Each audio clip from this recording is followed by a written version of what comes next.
Maligayang pagdating sa aking bayan, Lanao del Norte.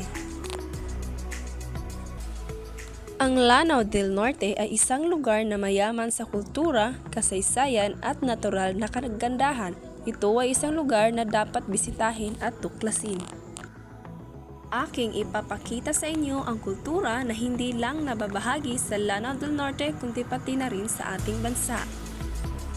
Ang Pilipinas, ang aking tinubuang lupa, ay mayaman sa kultura at tradisyon.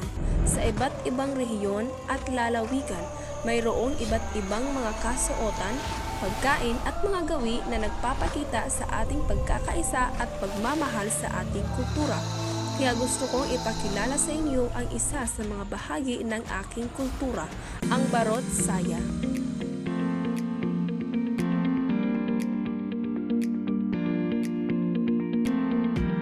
Ang Barot Saya ay isang tradisyonal na kasuotan ng mga Pilipino, lalo na ng mga babae.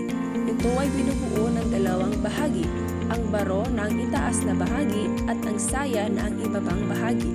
Ang baro ay isang mahaba na kamiseta na may mga manggas at may mga disenyo na yari sa mga tradisyonal na mga paraan ng pagbubudra. At ang saya naman ay isang mahabang palda.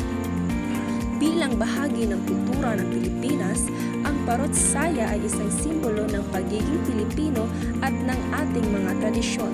Ito ay isuot ng mga Pilipino sa mga espesyal na okasyon tulad ng mga kasalan, mga pagdiriwang at mga seremonya. Ang Barot Saya ay isang bahagi ng ating kultura at tradisyon na dapat ipagmalaki at ipagpatuloy.